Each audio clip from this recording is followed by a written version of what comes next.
What's up, y'all? It's Ethan back. Second video of the night. So, as I said before, I am a huge Sixers fan. One could call me a Sixers sicko. I think about this team all the time, unfortunately. And it often results in heartbreak because they lose all the time, in the playoffs, that is. So, they just lost to the Knicks in 6 games. And yeah, it stung.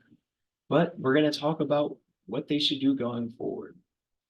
So, I think the main question with the Sixers is, do they go the route of signing a big player, or do they build a team full of role players to support Joel Embiid and Tyrese Maxey?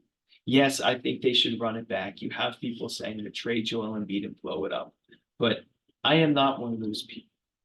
So, with the option of bringing in a big player, there's a couple dudes that come to mind and that people have brought up. The main one being Paul George. I've specifically said in the past, you wouldn't know this because it's my second ever video. If Paul George is ever put on the Sixers will win an NBA championship. I don't know how I feel about that anymore. I'm going to be honest. Um, Paul George is a fantastic basketball player, but he's not necessarily the best playoff performer. Yes, he is a wing. The Sixers haven't had a wing outside of Kelly Oubre, who I love. He's awesome. Since like Jimmy Butler or Iguodala, like those are the only other wing players that come to mind with the Sixers. So Paul George is a great defender and he's a solid shooter.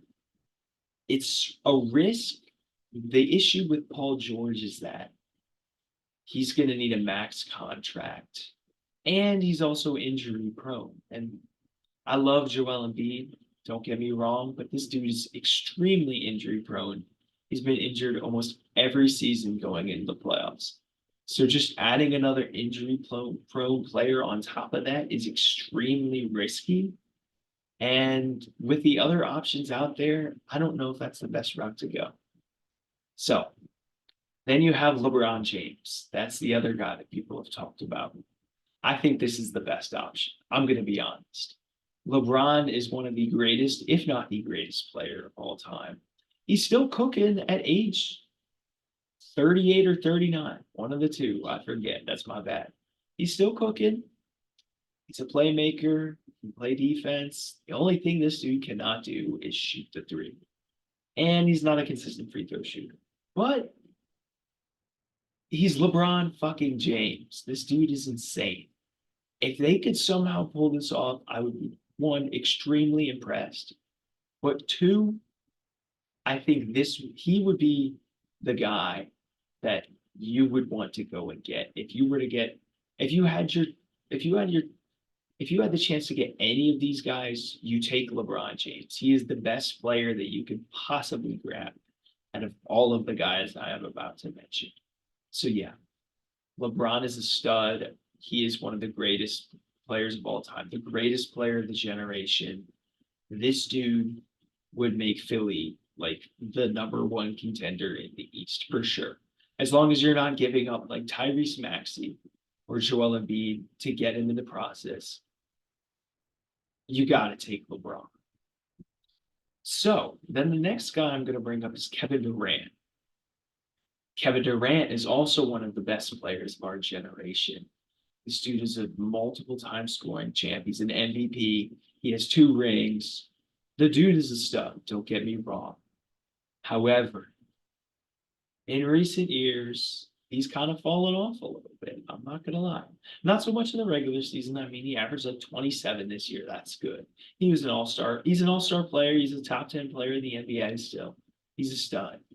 But he's been locked up in the playoffs these past few years. And with Joel Embiid being inconsistent in the playoffs, I personally thought he was pretty good this year. You want someone who elevates their game in the playoffs and doesn't regress in the playoffs. This, which brings me to this last guy.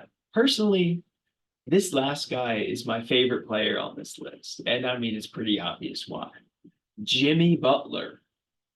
This guy, he's not one of the greatest players of our generation, but he's one of the greatest playoff performers of our generation. This guy has done some unreal shit in the playoffs. 56 on Giannis's ass. I mean, he drove that number 8 Miami Heat team to the NBA Finals last year. This dude goes head to head with the Celtics super teams every year, and 2 of the 3 times he's been healthy in this series, he's come out on top. That is fucking insane. That is some LeBron James type shit. I mean, the dude has already played in Philly. He has chemistry with Joel Embiid. The dude loves Joel Embiid. Joel Embiid loves this guy. And I guarantee you, he is going to love Tyrese Maxey. Tyrese Maxey is an absolute dog and has a crazy work ethic. He will love Tyrese Maxey. The only issue with Jimmy Butler is that he makes a shit ton of money. I mean, all these guys make a shit ton of money. So going the superstar route, you are going to be very thin on your rotation. But Nick Nurse is a smart dude. So he'll figure out a way to make sure these guys are on the floor at all times, or some pairing of these guys are on the floor at all times. So hopefully it'll be okay. So that's the superstar route. If I were to rank which stars I want the most, so the most I'd want LeBron, then Jimmy, then I would say Kevin Durant, then Paul George. I mean, yeah, that's the superstar route.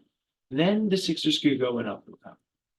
They could sign a shit ton of role players that are good. Now that bum-ass Tobias Harris is off the books, so that frees up a lot of fucking money that this bum was just taking and wasting. So you don't have to deal with that anymore.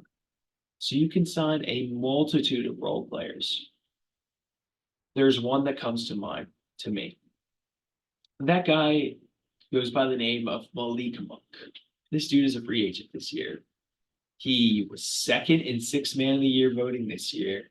And I mean, he's an absolute bucket off the bench. When was the last time the Sixers had a guy that comes off the bench and was an absolute bucket?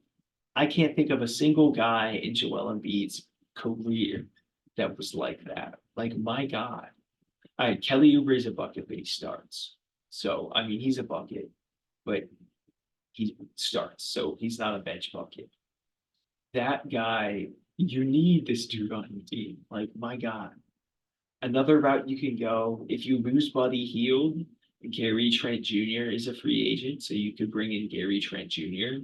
He would be a solid one to bring in. And then another position. I swear, backup center, Joel Embiid has never had a productive backup center for his whole fucking career. Every time Embiid goes out, some bum comes in, or no, Dwight Howard and Andre Drummond are not bums. That's my bad. But some guy comes in and they just get cooked, and then Embiid has to come back in and save us. We need a backup center that can actually not get cooked. The guy that comes to mind is someone who's been here before. And I just mentioned Andre Drummond. If you watch the Knicks series, the Sixers got absolutely cooked on their rebounds. Andre Drummond is one of the best rebounders of our generation of all time. He will fix that problem pretty easily. So if you bring in Andre Drummond, your rebounding will get much better. Some other guys that come to mind. I don't know how realistic this one is, depending on how much money the Knicks are willing to pay him. But Isaiah Hartenstein, I mean, he's a good center. We saw it in the Knicks Sixers series. The dude was grabbing boards for days over Joel Embiid. Xavier Tillman's another one.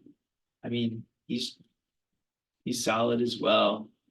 But Paul Reed's not going to cut it. He's not big enough, and the dude has no basketball IQ and not enough rebounding talent to match for it. So yeah, and then I mean, in terms of guys that are currently on the Sixers, I would love Kelly Oubre's got to come back, man. He tries. He actually fights. The Sixers haven't had a player that fights off the bench in like so long, and not like Mike Scott who like fights fans and shit like that. Like a dude who actually shows heart and like he's actually a dog. Like we haven't had a guy like that stay on our team for more than a full season like ever. We need Kelly Oubre to come back. This dude is awesome. I mean, people get frustrated that he just chucks up shots, but the dude has no fear. The Sixers need a player with no fear, especially since we're going to have Mr. Fear, Tobias Harris, off the roster. So we're going to have so much fucking money. I would love to see Buddy Hield come back. I know he was kind of mid since we traded for him, but who knows? A whole offseason could make him better. Buddy Hield said he would like to come back as well. I mean, if you want to be here, that makes me happy. So I would take Buddy Hield back. Cameron Payne, he's another one I would take back. That dude was a dog in the postseason. He was chucking up those threes and he was hitting them. One three that stood out to me, it was in game 6. Embiid was wide open. And I mean, Embiid's been shooting better from three since he's come back from injury. Cam Payne was like, no, sir, you're not taking that three. And he just chucks up this three and drills it. And then he's getting all hyped. So I love Cam Payne. The Pat Bev trade actually worked out. I'm very surprised about that. So I'd love to see Cam Payne back here. Nicholas Batum is another one I'd be down to see back. I mean, this guy, he would annoy me a little bit during the regular season, I'm not gonna lie, but that was mainly when Embiid was out. When he came back in, I mean, Batum single-handedly got us the 7th seed. This dude was insane in the play-in game. I want to see more Batum. He's also a good passer. He can get the ball down to Embiid. Those are two huge things that he does. So yeah, I mean, Batum would be a welcome addition back. Um, yeah, I mean, I would take almost anyone back on the Sixers except for bum ass Tobias Harris. That dude needs to be working at a McDonald's or playing for the Shanghai Sharks overseas. He cannot be anywhere near the Philadelphia 76ers. Daryl Morey, don't you even think about it, bro. I will fucking kill you. But yeah, I actually feel good about the Sixers and the direction that they could go. I would say I wouldn't be mad at them getting Jimmy Butler or LeBron. Kevin Durant, I'd probably be happy with too. But like, just don't get Paul George and make the roster the exact same. Forgot to mention, sorry. Kyle Lowry. I would love to have Kyle Lowry back as well. He's another guy that actually shows heart. I'd love to, and he's from Philly. So, I mean, you got to bring him back, especially if it's on a vet minimum. That dude, he was good and he was 38 or 39. Got to get him in a more limited role though, but like he was good in the minutes he had. So yeah, I think they could do good things. Um, I mean, I would like to if we got to trade for Jimmy Butler and LeBron, so we would have to give up this year's draft pick to do that. But if you go the free agent route, I really like some of the guys in the draft. I mean, Connect from Tennessee, he would be a good guy to have to replace bum ass 12. He couldn't be worse than him. I mean, come on now. Um, there's some guys in the NBA draft that would be good. I mean, I like having draft picks. Using your draft pick to draft someone that would really help a guy like Maxi. And it could help Embiid as well, but it could help Maxi down the line because we're hoping that Max is gonna be here for the long haul. So having a young guy to play with Tyrese Maxey for a long time would be nice. But yeah, we'll see what the Sixers are gonna do. I'm optimistic that they'll make the right decisions, but who knows? They could break my heart again. That's all I gotta say. If you're still here, thanks for watching, and I'll see you later.